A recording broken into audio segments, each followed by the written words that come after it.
भयंकर रास्ता लक्षाधिक लोकंकर मर शरीर उपरे तैयारी होईछि। इतिहास जानिले एही रास्ता देई आपण मध्य केबे जाई परिबे नहीं।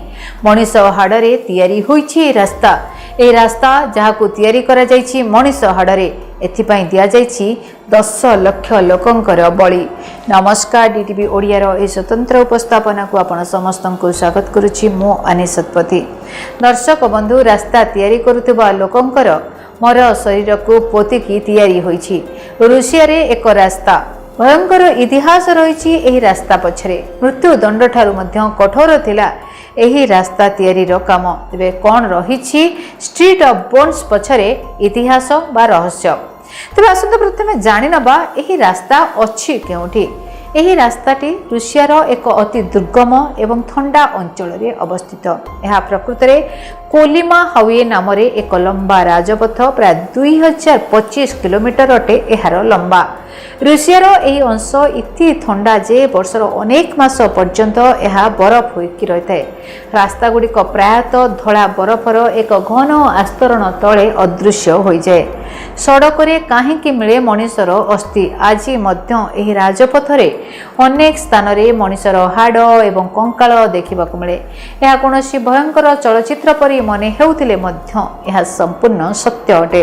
तेबे कहा जाए कि ए रास्ता बरफावृत रहउथिबारु एठारे जेतेबेले भी जानवाहन जाउथाय ताहा अनेक दुर्घटना घटुथिला। यह सेतेबेले प्रजुक्ति विद्या सीमित नथिला, तेणु रास्ता को मजबूत करिबा पई मनीषर हाड़ को पत्थर एवं बाली सहित मिश्रण करी रोड तैयारी होइतिला बोली कहा जाए। एही हाड़ गुड़िक हजार हजार श्रमिक एवं कैदींकर थिला, जो माने ए राजपथ निर्माण समय मृत्युवरण करथिले। तबे विश्वास करा जाए ए रास्ता निर्माण समय 2,50,000 रु 1 लाख लोकंकर मृत्यु होइतिला। सेमानकर रक्त, झाल एवं हाड़ सबु ए रास्ता रे पोती होई रहिछि। एही कारणरू विश्व एबे भी ए राजपथ को गोटे पटे सम्मान दृष्टि देखुथिबा बेले अन्य समय रे भय नजर भी देखिथाय। तबे एहाकू रोड ऑफ बोन्स काहेकि कहा जाए? ए रास्ताटी सोवियत एकछत्रवादी शासक जोसेफ स्टालिन को शासन काल रे निर्माण करा जायथिला। जेतेबेले एहा 1930 दशक रे आरंभ होइतिला, लक्ष लक्ष कैदीन को एही अंचल रो बलपूर्वक श्रमिक पई पठा जायथिला। कार्य परिस्थिति एते भयंकर थिला जे कहा जाए सेठाकू जाइथिबा कोनोसी कैदी केबे भी फेरी नथिले। शीत एते कठोर थिला, तापमात्रा प्राय -50 डिग्री तलकू चली जाउथिला। उपयुक्त खाद्य, आश्रयस्थल, पोशाक मध्य कौनसी कैदी पाखरे नथिला। जो माने काम करी मृत्युवरण करथिले सेमानकू सेमानक शरीर को कबर देबा पई समय भी नथिला। सेमानकू रास्ता तळे सीधा कबर ही दिया जाउथिला। एही कारणरू एही राजपथ लक्ष लक्ष लोकंकर हाड़ उपरे निर्माण करा जायछि बोली विश्वास करा जाय। आज कोलिमा राजपथ रे जानवाहन चलाचल करूछि। लोक माने एहाको एक दुस्साहसिक रास्ता बोली मध्य कहंती।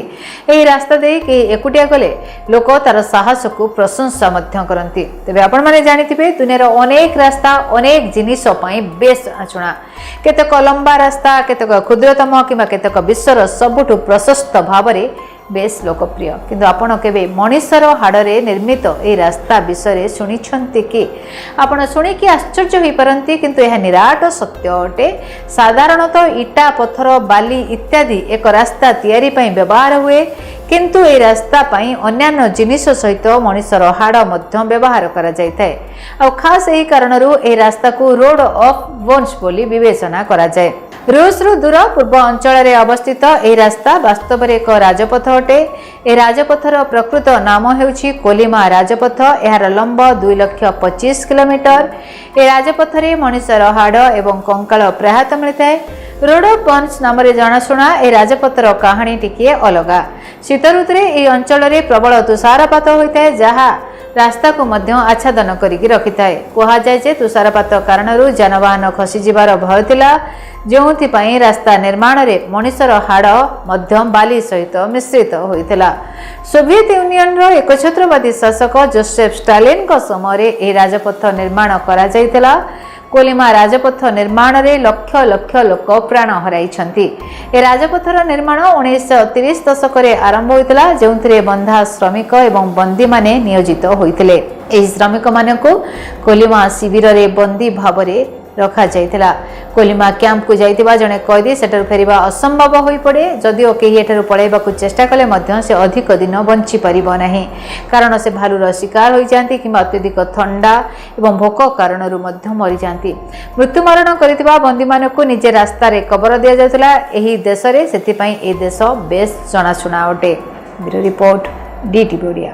जदि आपणक जीवन रे व्यक्तिगत पारिवारिक समस्या, कर्मक्षेत्र नियुक्ति, वैवाहिक समस्या, वास्तुदोष एवं माली मकदमा आदि समस्या थाए ताहेले समस्यार समाधान और परामर्श पाई आमकु जोगाजोग करंतु।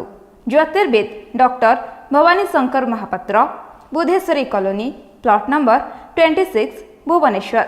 Phone number 9776833302 9439444924। आमर वेबसाइट www.srijagannathastro.com।